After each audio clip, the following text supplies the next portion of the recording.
Gracias. Muchas gracias. La verdad que es un privilegio estar aquí adelante para compartir la palabra con ustedes, con la congregación.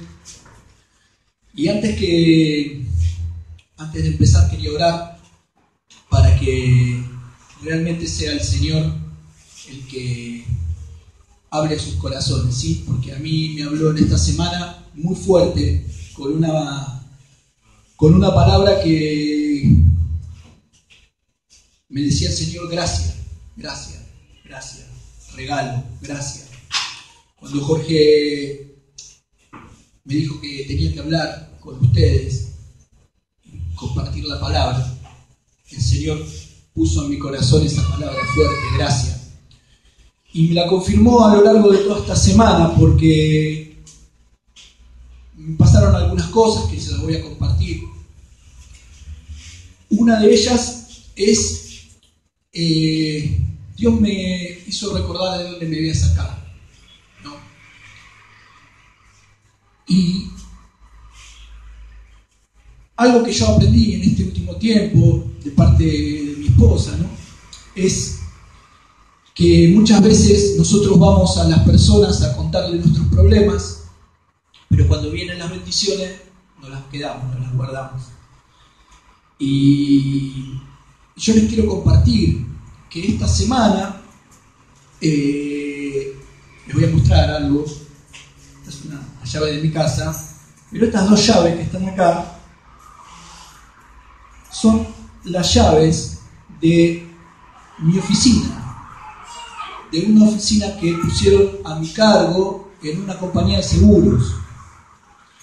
Y estas son las llaves de la oficina que era del presidente del broker de seguros, que el tipo vino y me dijo: mi oficina va a ser para vos. Tomá, acá tenés la llave, esta es la llave del cajón. Me dice: sacá todas mis cosas del cajón y ahora esto es tuyo. Yo me quedé sorprendido porque realmente todo este último tiempo, los que me conocen saben que yo estuve haciendo viajes de moto sin moto. Motoquero sin moto, me decía. Una persona medio humillándome me dijo: ese es el motoquero sin moto. Pero no me molestaba hacerlo. Y esta semana arranqué en este nuevo proyecto que lo ponen en manos. Realmente una sorpresa muy grande me causó por todo lo que les pido que estén orando por mí, porque hay algunas cosas que todavía me cuestan. Vio cómo son los presidentes de un lugar que tiene mucha producción, hablan de otra manera, entonces el tipo agarra el teléfono y les habla de una forma a la gente de la empresa, de SMG. Bueno, al día tal, quiero que estén acá a las 11 de la mañana porque ¿viste? Corta y me dice: bueno, vos tenés que hablar así.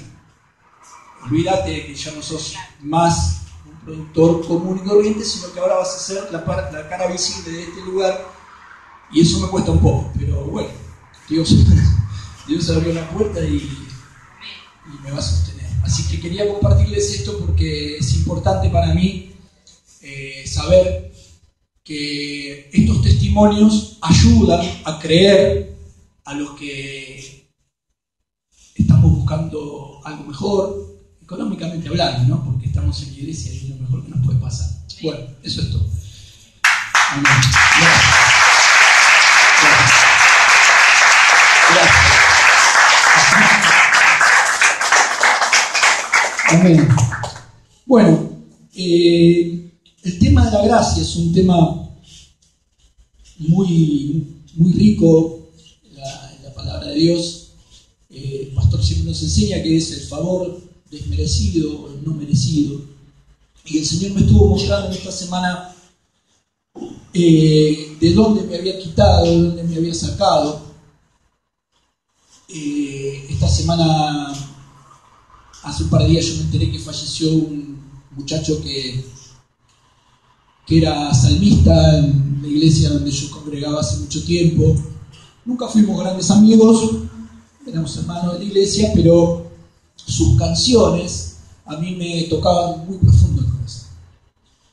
Era un chico que tenía una gracia muy especial para a tocar, y este a Dios me recordaba una canción que decía, él cantaba, decía, mejor es un día en tu casa, Señor, que todas las riquezas, mejor es un día en tu casa, Señor, que 1000 fuera de ella. Yo decía, Señor, hoy Él está en tu casa. Cumplió esa palabra. Y Dios me decía, y vos todavía estás acá. Ese muchacho nunca se había drogado, nunca había tomado, nunca nació en un lugar cristiano, un tipo muy sano, y falleció de un cáncer. Y bueno, me hizo revivir muchas cosas que les voy a compartir. Primero voy a entrar en contexto de la palabra, porque los que son cristianos de hace muchos años seguramente la conocen, esta historia que voy a contar, pero aquí no todos conocen la palabra, entonces es importante que pongamos en contexto lo que vamos a hablar. El pueblo de Israel era un pueblo, ahora está de moda la serie, está Josué, que están dando, en su momento estaban dando la de Moisés. Cuando el pueblo de Israel cruza el Jordán y entra en la tierra prometida, se encuentra con muchos pueblos que viven en la tierra de Canaán, amorreos, jerjeseos, heveos, eteos y todos los feos. Le dice la palabra, son pueblos gigantes, grandes y tremendamente duros. Y el Señor los guiaba por medio primero de Moisés, luego de Josué, eran patriarcas, luego levantó jueces. Pero la característica que tenían esos pueblos era que todos tenían reyes. Y los judíos no tenían rey. El pueblo de Israel nunca tuvo rey. Entonces, en un momento determinado de la historia, ellos, al último juez que tiene Israel, que se llama Samuel, en la Biblia hay 2 libros de Samuel, le piden un rey. Le dicen, nosotros queremos tener un rey, como tienen todos los demás, un rey de carne y hueso que lo podamos ver. Y Samuel se siente mal, porque dice, él va a hablar con el Señor y le dice, Señor, realmente me están descartando, a mí me están desechando. Y Dios le dice, no te desechan, no, en realidad me están desechando a mí, pero ya que quieren tener un rey, yo les voy a dar un rey de carne y hueso, un rey humano, y van a ver lo que sí están debajo de un rey. Saben que los reyes tienen autoridad y pueden hacer lo que quieran, pueden tener muchas mujeres. Bueno, le da un rey que se llama, el primer rey de Israel se llama Saúl. Dice la palabra que Saúl era un hombre alto, muy esbelto, muy lindo, guerrero valeroso. Pero tenía una característica, Saúl era un hombre que era testarudo, hacía las cosas a su manera, no tenía una relación personal con Dios. Dios lo desecha rápidamente a Saúl. Lo desecha, no le quita físicamente al reino, pero lo desecha y manda a Samuel a ungir a David, que era un pastor de ovejas, era el hijo menor de una familia de 7 hermanos. David era un chico que cuidaba las ovejas de su padre, y mientras Saúl era rey, dice la Biblia que estaban en guerra con los filisteos, los actuales palestinos, filisteas, vienen de una guerra de hace miles de años, estamos hablando del año 1070 y pico antes de Cristo, o sea, imaginemos que estamos hablando casi 3000 años atrás. Y bueno, los filisteos tenían un señor grandote que se llamaba Goliat, todos conocen seguramente esa historia, era un guerrero muy poderoso que atemorizaba al pueblo de Israel y los cargaba. Quien pueda luchar contra mí, ¿para qué los vamos a matar a todos? Bueno, el que me gane a mí, somos nosotros siervos de ustedes. Bueno, David un día ve cómo ese hombre avergonzaba al ejército de Israel, y dice, ¿quién es este hombre para avergonzar así a nuestro pueblo? Y él pide ir a pelear con ese hombre, le ganan, le corta la cabeza, el rey Saúl queda sorprendido por lo valeroso de este muchacho y le concede una de sus hijas. O sea que David pasa a ser el yerno, ¿no? Yerno de Saúl. El pueblo amaba a David. David entraba, salía de la guerra y la gente lo vivaba, lo victoriaba. Cantaban una canción, dice, Saúl nos ha dado miles y David a 10.000. Y eso generó envidia en Saúl, y durante todo el reino Saúl tenía una relación muy ambivalente con David. Por un lado lo amaba, por un lado lo odiaba. Un día se levantaba bien y le decía, vení, toca la arpa para mí, al otro día lo quería matar. David tenía un buen corazón hacia Saúl, él no tenía ningún mal sentimiento, lo respetaba, lo quería, como decía, es el ungido de Jehová. Pero Saúl no tenía el mismo sentir hacia David, le tenía mucha envidia y muchos celos. Resumiendo la historia, Saúl tenía hijos varones e hijas mujeres, y uno de los hijos varones de Saúl se hace muy amigo de David, amigo íntimo. Vamos a Primera de Samuel 20, del 12 al 17. Este muchacho se llama Jonatán. Jonatán hace un pacto de amistad con David. Jonatán es un muchacho que lo quiere a David de una manera, con todo su corazón y con todo su espíritu. Eran amigos inseparables. Y llega al punto, como él sabe y conoce a su padre, y sabe que su padre tiene un mal sentimiento hacia David, dice, yo te voy a avisar cada vez que mi papá te quiera hacer un daño, para que vos te escapes y te vayas y no caigas en la mano de mi padre. Y dice, entonces dijo Jonatán a David, Jehová Dios de Israel, sea testigo cuando le haya preguntado a mi padre mañana a esta hora o el día tercero, si resultare bien para con David, entonces enviaré a ti para hacértelo saber. Pero si mi padre intentare hacerte mal, Jehová haga así a Jonatán y aún le añada, si yo no te lo hiciere saber y te enviaré para que te vayas en paz. Y esté Jehová contigo como estuvo con mi padre, si yo viviere, harás conmigo misericordia de Jehová para que no muera, y no apartarás tu misericordia de mi casa para siempre. Cuando Jehová haya cortado uno por uno los enemigos de David de la tierra, no dejes que el nombre de Jonatán sea quitado de la casa de David.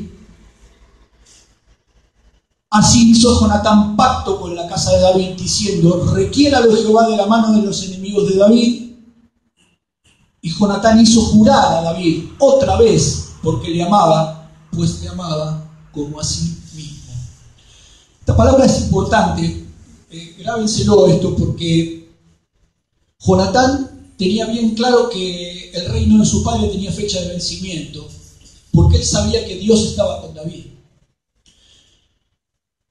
Esto nos da una enseñanza, porque a veces, o sea, la Biblia dice que Dios ungió a David cuando David era pastor de ovejas. Sin embargo, físicamente no le dio el reino hasta muchos años después. En todo ese lapso de tiempo, y posteriormente, por causa de este hombre Saúl, David tuvo que huir al desierto. Paz, acá le está diciendo Jonatán, yo te voy a hacer saber cuando mi padre te quiera hacer mal, para que te vayas, para guardar su vida. Y David durante muchos años estuvo viviendo en el exilio, en el desierto, estuvo viviendo incluso con los filisteos, que eran enemigos terribles de los hebreos, de Israel, escondido en cuevas. Y muchas veces, ¿no? Me imagino que David debe haber pensado, ¿dónde está esa promesa? Porque el tipo este sigue siendo rey, me sigue buscando mi vida, yo no le hice nada. Más de una vez David le perdona la vida a Saúl. se lo encuentra cara a cara, pudiendo matarlo y no lo hace, y le dice, mirá, de esta manera yo te demuestro de que yo no tengo nada contra vos, pero ¿por qué vos querés matarme a mí? Y el tipo le dice, sí, yo realmente, disculpame, sé que Dios está con vos, pero... Y al otro día se volvía loco de vuelta y decía, vayan a buscarlo, y David se escondía, y Dios lo guardaba, porque Dios tenía un propósito para David, como lo tiene conmigo, como lo tiene con ustedes, con cada uno de ustedes, ¿sí? El día que Dios te llamó, no se equivocó. Dios no se equivoca. Si Dios te llamó, te llamó. Algún día su propósito lo va a cumplir. ¿Nos guste? No nos guste. Esta historia es muy interesante. ¿Por qué? Y ahora vamos entrando un poco en la historia que quiero hablar hoy, que Dios quiere hablar con ustedes hoy. Saúl un día va a la guerra con los filisteos junto con 3 de sus hijos, entre ellos iba Jonatán. Y muere en batalla. Muere Saúl, muere Jonatán y 2 de los hermanos de Jonatán. Eso causó un gran impacto en el pueblo de Israel, porque dice que los filisteos tomaron el cuerpo del rey de Saúl, le cortaron la cabeza y lo colgaron, el cuerpo sin cabeza. Tipo como hacen las bandas de narcotraficantes en México cuando hacen un ajusticiamiento para causar impacto en tal, cortan la cabeza, la cuelgan, una locura. Y David estaba en Hebrón, estaba en un lugar escondido, obviamente. Se entera de la muerte de Saúl y de su amigo, de Jonatán, y llora mucho. Hace un duelo profundo por Saúl.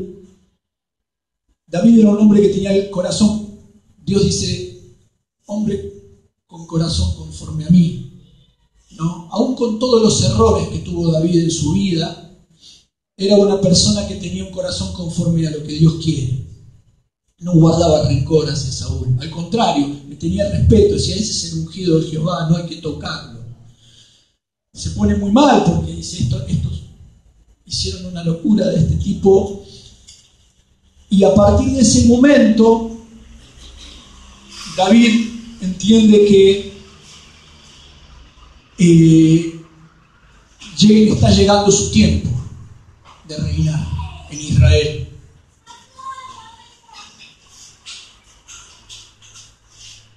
Durante el tiempo que David estuvo, esto por si a alguno le gusta anotar, Nico por ejemplo, durante el tiempo que David estuvo huyendo de Saúl, que fue preparado por Dios en el desierto, como fue preparado Moisés también, ¿no? El pastor nos enseñaba el otro día que Moisés es llamado,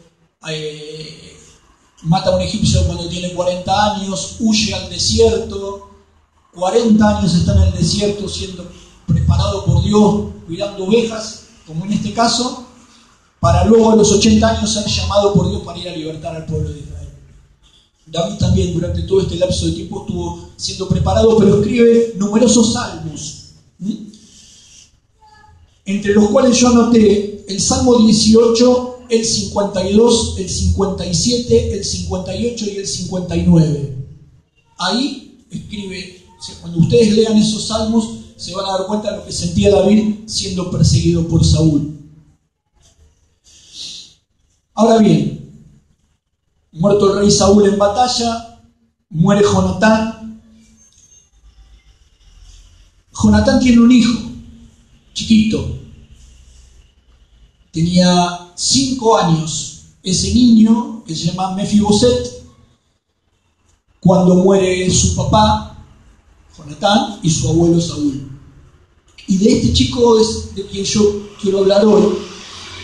Y sé que todos los que son creyentes de hace mucho tiempo deben haber escuchado alguna prédica alguna vez de Mefiboset. Yo las he escuchado más de una vez. No los quiero aburrir con este tema, pero Dios me habló algunas cosas con respecto a esta historia de Mefiboset.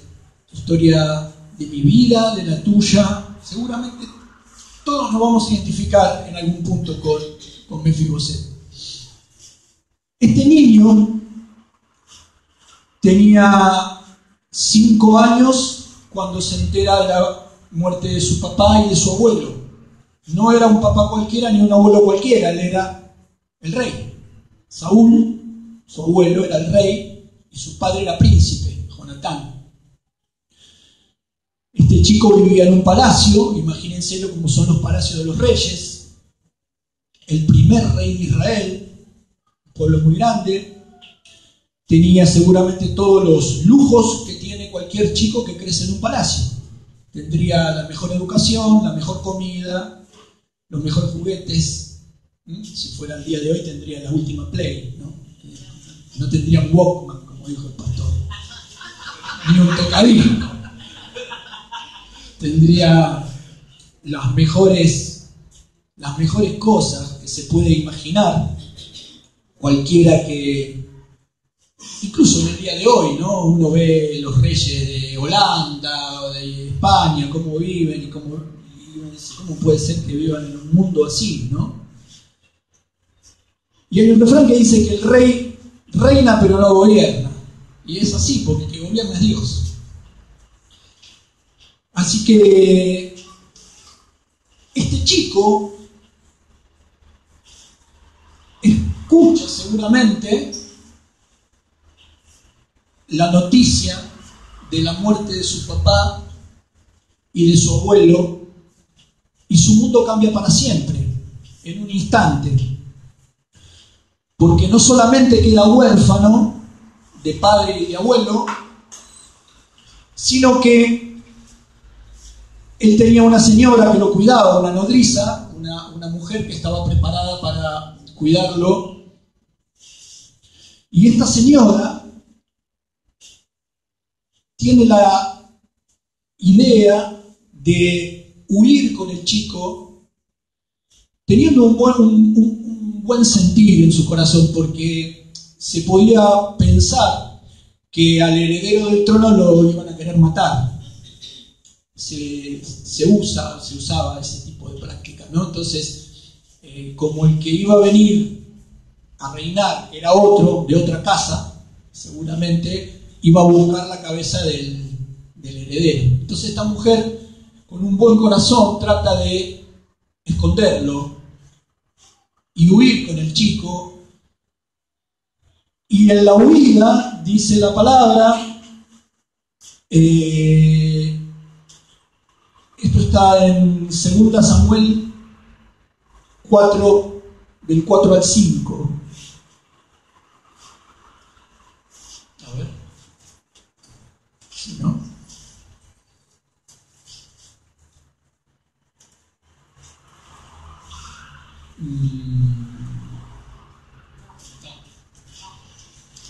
No, perdón. 2 Samuel 4. Ahí está. Sí, 2 Samuel 4, 4 al 5. Jonatán, hijo de Saúl, tenía un hijo lisiado de los pies. Tenía 5 años de edad cuando llegó de Jezreel la noticia de la muerte de Saúl y de Jonatán. O sea, el nene tenía 5 años, como les expliqué, cuando recibe la noticia, y su nodriza lo tomó y huyó. Y mientras iba huyendo apresuradamente, se le cayó el niño de las manos y quedó cojo, y su nombre era Mefiboset. Así que el chico tuvo realmente en un instante, en una tarde, cambió su vida para siempre. O sea, no solo muere el padre y el abuelo, sino que la mujer que lo tiene que cuidar sale corriendo, tropieza, al pibe se le cae, se rompe los tobillos y queda inválido.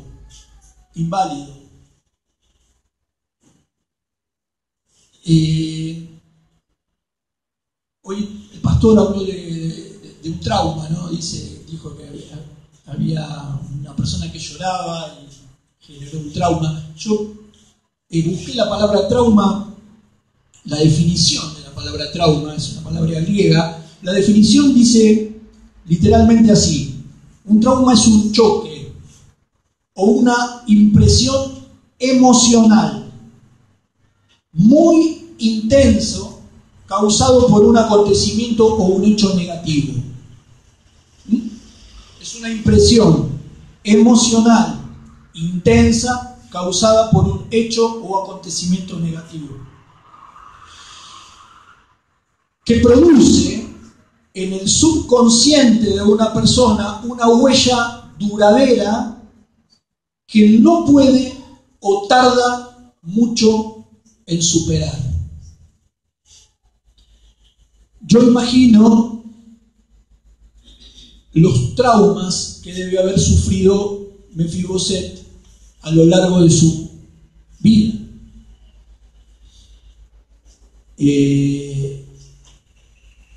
Quedar paralítico, imposibilitado. Cualquiera que fue chico sabe lo que para un niño significa. Me imagino que en esa época los chicos no jugaban al fútbol como ahora, sí jugarían a las espadas, ¿no? Porque eran cosas de guerra que veían.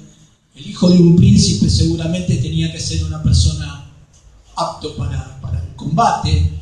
Este muchacho quedó paralítico. Y la señora esta se le ocurre llevarlo a una ciudad que se llama Lodebar. Busqué en internet. Lodebar, según la versión King James del 1611, significa tierra de la nada o sin pasto. Era un lugar, la tierra del olvido, un lugar a donde iban a parar las personas desahuciadas, enfermas, pobres, leprosas. No crecía pasto, no había ovejas. Lugar sin pasto, literalmente, Lodebar. Está en la ciudad de Galad, en la actual Transjordania, 13 kilómetros al sur del mar de Galilea. Allí creció Mefiboset, del palacio a la tierra del olvido, de tener una vida con todos los lujos a pasar a vivir como un mendigo.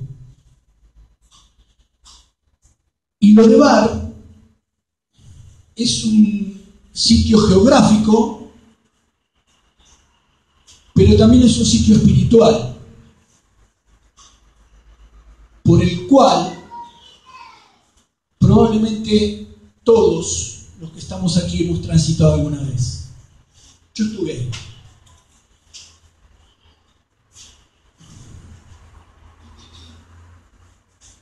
¿Por qué digo esto?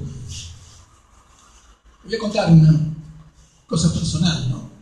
Todos conocen aquí mi historia, la mayoría, para los que no la conocen. Yo cuando tenía 4 años, vivía una infancia feliz, normal. No era Mefiboset que vivía en un palacio, pero vivía bien. Mi mamá, mi papá. Un día, por cosas de los adultos, determinan separarse. Mis padres, mi papá más que mi mamá. Y mi papá se determinó irse del país a un lugar muy lejano para mí, que se llamaba Estados Unidos Norteamérica. O sea, no se separó y se mudó de barrio, se fue del país. Yo no lo vi más por 1 año y medio.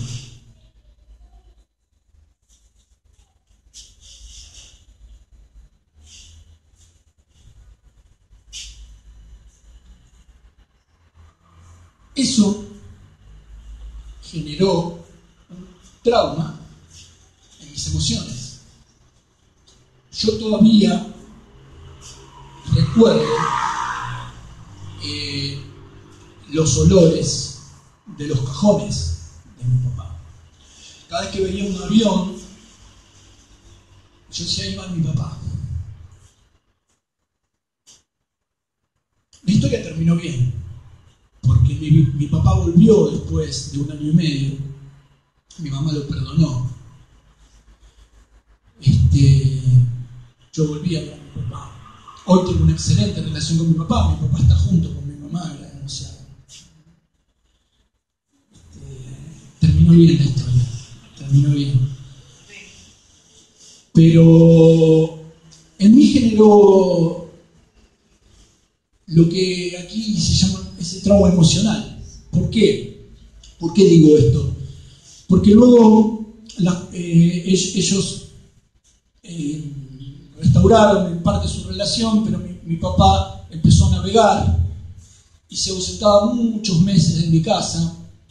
Cuando yo era chico, adolescente, tenía 13, 14, y recuerdo, a veces siempre, cuando el pastor cuenta que él es hijo de padres separados, yo no lo era realmente, pero sí, o sea, no lo era legalmente, pero sí realmente, porque mi viejo no estaba, yo estaba solo. Me cuidaba mi abuela, mi mamá laburaba todo el día en la facultad de ingeniería, desde la mañana hasta muy tarde de la noche, y yo me crié solo, con mis amigos del barrio, y siempre con un profundo sentido de sensación, de temor.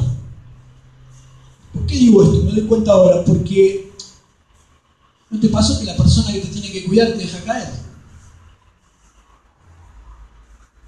No lo hizo a propósito, pero como este chico, en mi caso, y de tantos otros, quizá el que nos tenía que cuidar se le cayó y pasó algo en el corazón de esa persona. Y yo recuerdo que comencé con el tema de las drogas a los 14 años. Y lentamente me mudé de barrio y pasé de vivir en Caballito a lo de barrio, a ese lugar. Viví mucho tiempo ahí. Y vi morir a muchos ahí. A muchos.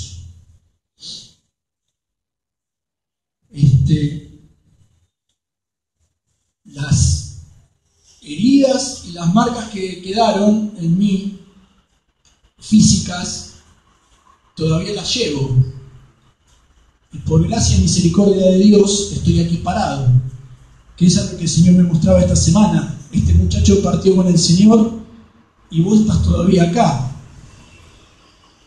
Yo me inyectaba cocaína con jeringas usadas. Y como no me podía quedar quieto en ningún lugar, y adentro de mi casa tenía paranoia, yo salía a la calle, me metía en un bar, y no se me ocurría mejor idea que cargar agua de los inodoros. No del inodoro, sino cuando uno tira la cadena, de la agüita que sale del inodoro, cargaba agua de ahí para preparar mi inyección de cocaína que metía bien profundo en mis venas para que me alivie ese dolor, porque es una anestesia muy profunda. De ahí es que tengo una hepatitis que me acompaña y HIV por vivir ahí.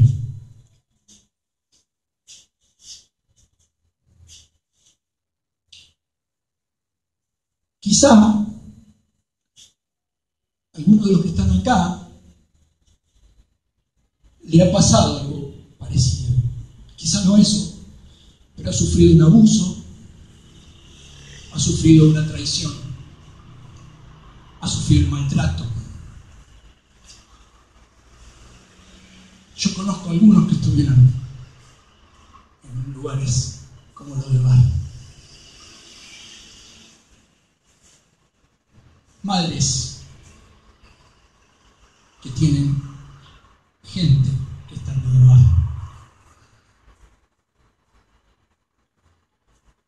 Sitio inhóspito preparado para los mendigos y para los enfermos. Así crecí y así creció Mefiboset.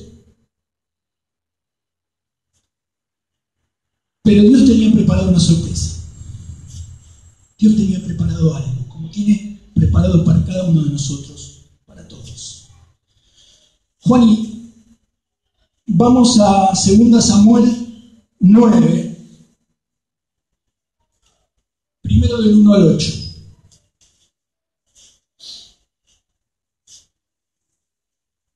Aquí nos encontramos ya a David siendo rey. Y David recuerda la promesa que leímos antes, que le hizo a su amigo Jonatán. Ese pacto que hicieron. Cuando Jonatán le dijo, algún día vos vas a estar allá, y si yo estoy vivo, quisiera que me tengas misericordia.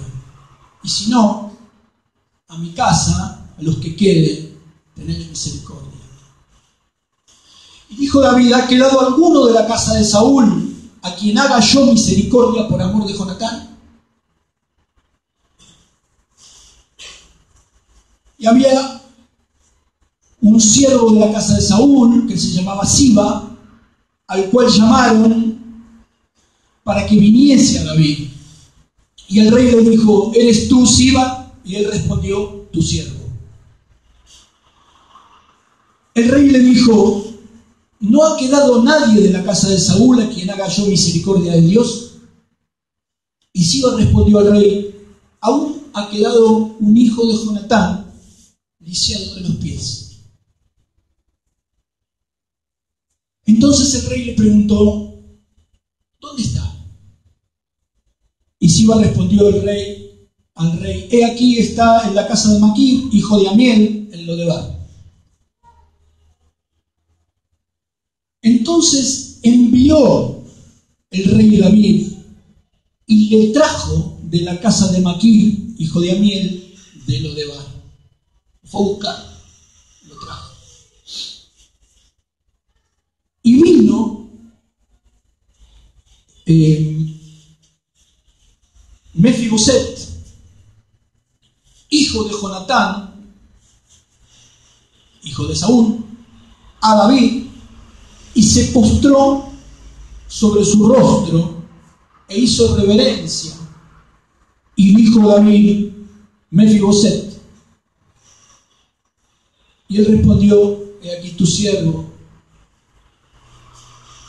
Y le dijo David, no tengas temor, porque yo a la verdad haré contigo misericordia por amor de Jonatán tu padre, y te devolveré todas las tierras de Saúl tu padre, y tú comerás siempre a mi mesa. E inclinándose, dijo, ¿quién es tu siervo para que mires a un perro muerto como yo? Hasta ahí, ahora hasta ahí. Después la seguimos, porque está buena esta historia. Aquí hay algunas perlitas, algunas cosas interesantes para ver. David no es Jesús ni es Dios, es un hombre que tenía un corazón conforme al corazón de Dios. ¿Sí? Y David tiene memoria del pacto con el amigo y envía a una persona a buscar al chico de donde está. Yo me acuerdo a quién enviaron por mí. Siempre lo nombro, porque me acuerdo, un amigo mío, Guillermo, él fue el Siba que Dios envió a buscar. Y me acuerdo cómo estaba yo cuando él me vino a buscar, y cuando me llevó a la iglesia por primera vez. Para mí todos los que estaban en la iglesia eran hijos de príncipes. Yo me sentía el peor, sucio, enfermo, flaco, más. Yo pesaba 20 kilos menos que ahora, imagínense. Peso lástima. Sí, los cinturones los tenía con agujero hasta por acá. Y no podía creer que yo me pudiera sentar con esa gente. Porque hablaban distinto, porque no decían malas palabras, porque me trataban bien. Y empecé a leer la Biblia. Y el otro día el Señor me decía, el alimento de la carne es amplio, pero el alimento del espíritu es la palabra de Dios.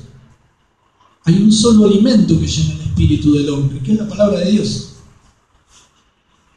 Uno cuando está en la carne se puede alimentar de un montón de porquerías y a la carne le gustan todas, no hay una que no le guste,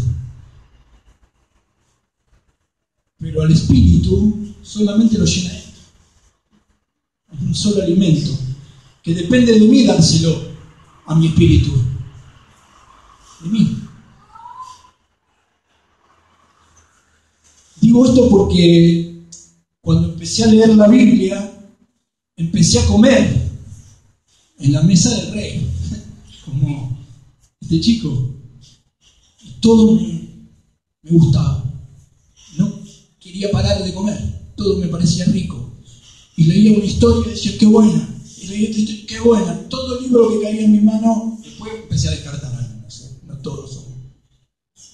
Pero al principio, se ríen los hermanos, a todos nos pasó. Todo lo que se vendía en la librería cristiana, yo decía, oh, esto es buenísimo. Después me di cuenta que no era tan así. Pero la Biblia, la palabra de Dios, literalmente, era el alimento que me llenaba. Tardes y tardes enteras, leyendo historias.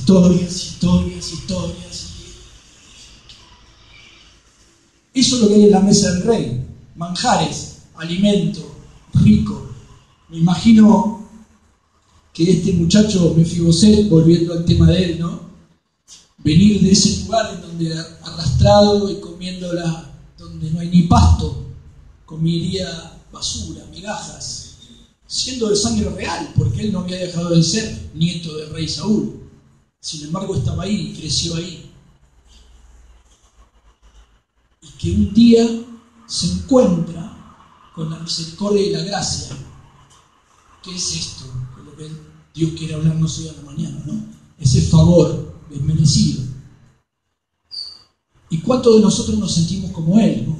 ¿Quién soy yo, este perro muerto, para que vos me sientes a mí en tu mesa? Es una locura. Sin embargo, el rey le dice, todos los días de tu vida vos te vas a sentar en mi mesa. Vos vas a comer con mis hijos, con los príncipes. Imagínense, Mefiboset, la primera vez, ¿no? La primera comida debe haber sentado, lo deben haber ayudado, obviamente, porque el muchacho no se podía mover. Y en la mesa somos todos iguales. No se ven las piernas. Están ahí abajo. Pero él sabe que está lisiado y sabe que no es pariente del rey.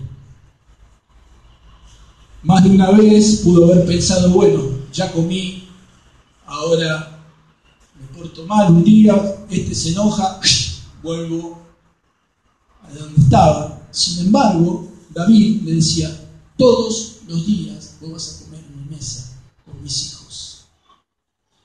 Y a mí me pasó eso. Eso es gracia.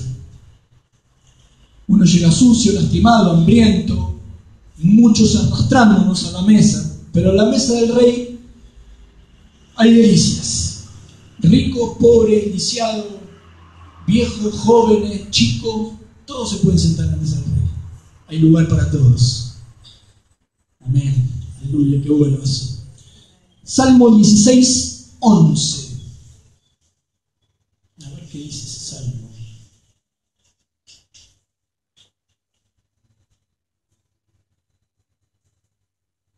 Mostrarás la senda de la vida, en tu presencia hay plenitud de gozo, delicias a tu diestra para siempre. Amén. Volvamos a 2 Samuel del 9 al 13. Porque no todo concluye en el banquete ni en la mesa. 2 Samuel, Segunda Samuel, estábamos en el capítulo 9, del 9 al 13. Capítulo 9, habíamos cortado en el versículo 8, del 9 al 13. Entonces el rey llamó a Siba, que es la persona que el rey había enviado a buscar a Mefiboset a ese lugar, a Lodebar, a Villaluro,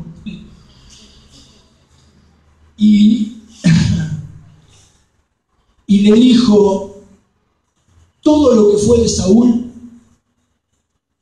todo, no algunas cosas, todo lo que fue de Saúl y de toda su casa, yo lo he dado al hijo de tu señor, a Mefiboset.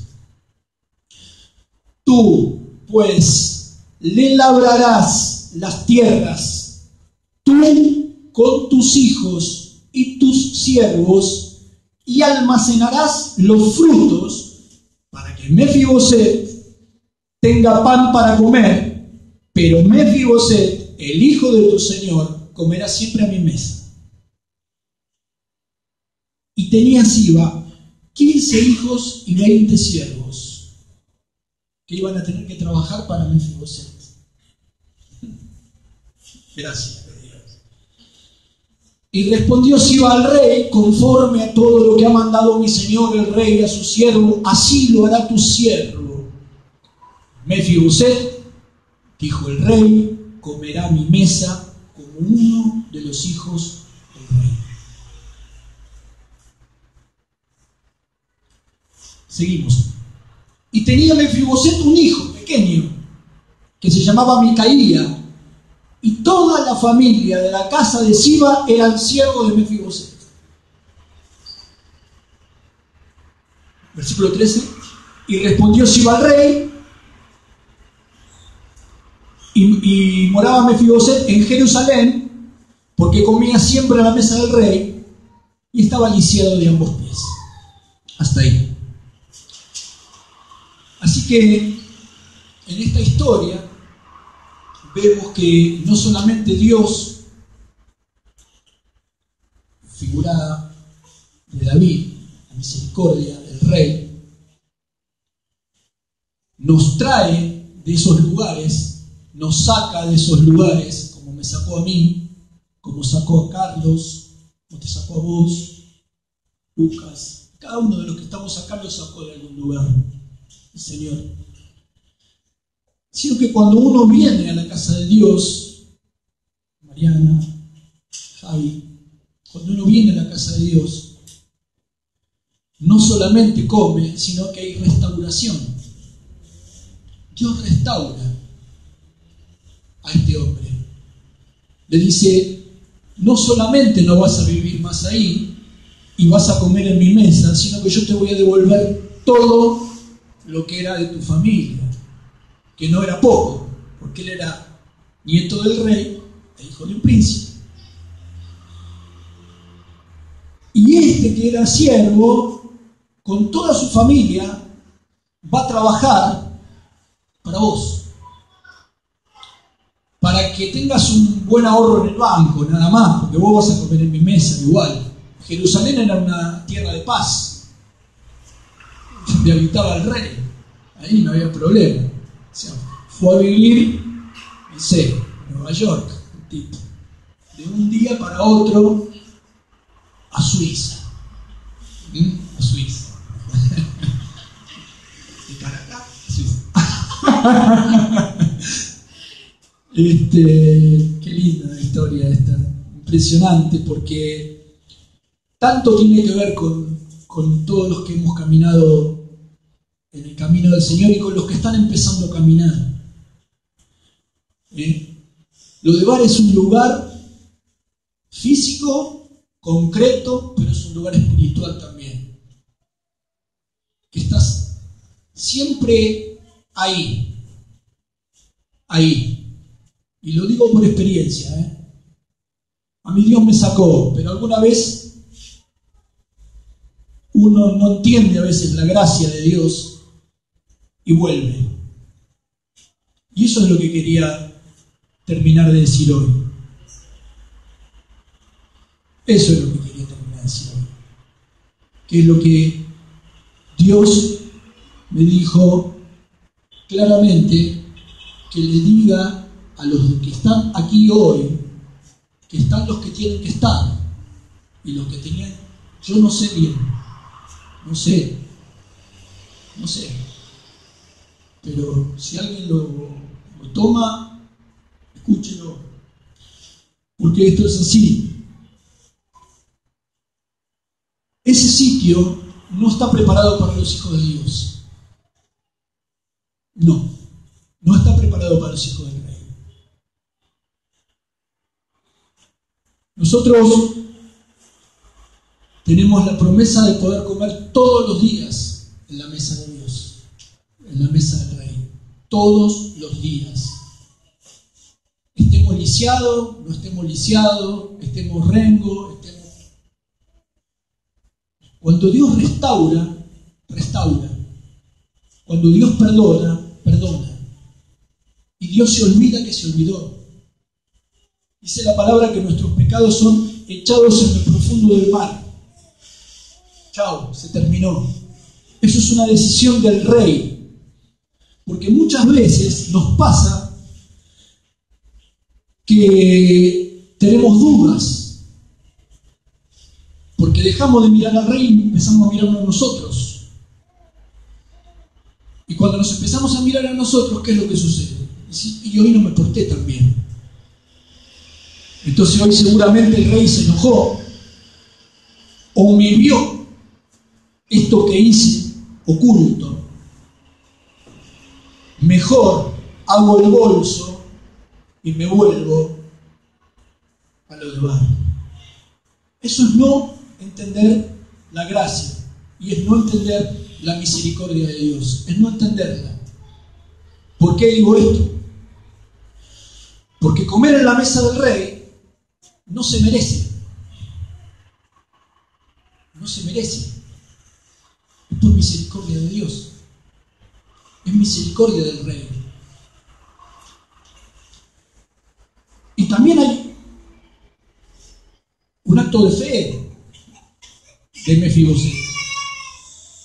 Porque cuando lo fueron a buscar, él podía haber dicho, no, déjenme acá. Capaz que voy y este loco me mata. Sin embargo, él fue y se postró. Y se sentó a la mesa y comió ahí. Pero yo conozco muchos, entre los que me incluyo en algún momento, que por una caída, por un error, por un pecado, volvimos. Y como Dios tiene tanta misericordia y tanta abundancia, te manda otra vez a otro Siba que te vaya a buscar. Y te dice, vení, cabezón, sentate acá, porque yo te quiero acá, no allá. Ese no es un lugar que está preparado para los hijos de Dios. Hace poco, y con esto voy terminando, fuimos con los jóvenes a ver una película que se llama La Cabaña. Y como todas las películas que tienen muchas historias, ¿no? Dentro de la historia hay un montón de historias. A mí me fueron decantando algunas después con la semana, fueron pasando las semanas, y hubo algo que me impactó, que el Señor esta semana me decía, fíjate lo que pasó acá. El protagonista, cuando era chico, la familia iban a la iglesia. Él era un nene chiquito, iban a la iglesia, pero el padre tomaba. Cuando el padre tomaba, lo golpeaba de una manera terrible. Y él vivía eso en la semana, pero el domingo el padre iba con la madre a la iglesia y cantaba alabanzas. Y el pibito lo miraba.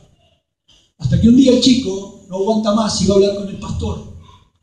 Y le dice, mi papá en la semana hace esto, esto y esto, y le pega a mi mamá de esta manera. El padre le pega una paliza terrible al chico cuando llega a la casa. Y ese chico, de grande, se despertaba con pesadillas. Él creció con esa historia adentro de su corazón. Y cuando fue padre, no hizo lo mismo que su papá. Tenía hijos, pero un día la muerte le golpea la puerta de la casa y se lleva a la hija menor, chiquita. Él tenía 2 hijos adolescentes.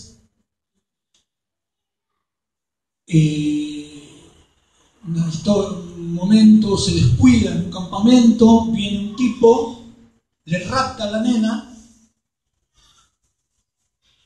y se la lleva. La buscan a la nena y la encuentran. Encuentran en el lugar la cabaña en donde este hombre que la raptó la asesinó, con todas las manchas de sangre. Ahí la encuentran. En la película, en ese lugar, el hombre se perdió. ¿Por qué digo esto? Porque a veces cuando pasan cosas que uno no entiende, se puede enojar con Dios. Y puede decir, ¿por qué? Nunca más su vida fue igual. Pero Dios lo fue a buscar. En la película dice, te quiero encontrar en ese lugar. Posteriormente, cuando el hombre pregunta, ¿por qué ahí? Porque ahí es donde te perdiste. Ahí es donde te perdiste. Ahí quedó su corazón lastimado y Dios fue a restaurar eso en ese lugar. ¿Por qué? Porque Él tuvo que perdonar eso que pasó para poder seguir adelante. Es una película hermosa, obviamente ya les conté, así que lamentablemente no pude con mi genio y les conté, pero véanla porque tiene otras cosas también. No sean malos. Después se van a McDonald's. Pero esta mañana lo que les quiero transmitir de parte del Señor es, si saliste de lo de bar, sentate a la mesa a comer todos los días y no vuelvas ahí. No vuelvas. No es un lugar preparado para nosotros.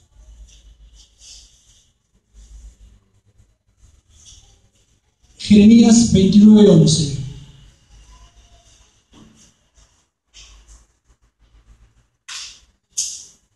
Miren qué promesa esta, anótenla. Porque yo sé los pensamientos que tengo acerca de vosotros, dice Jehová, pensamientos de paz y no de mal, para daros el fin que esperáis. Esto es lo que hay en el corazón de Dios. no depende de nosotros, depende de Dios, la misericordia de Dios.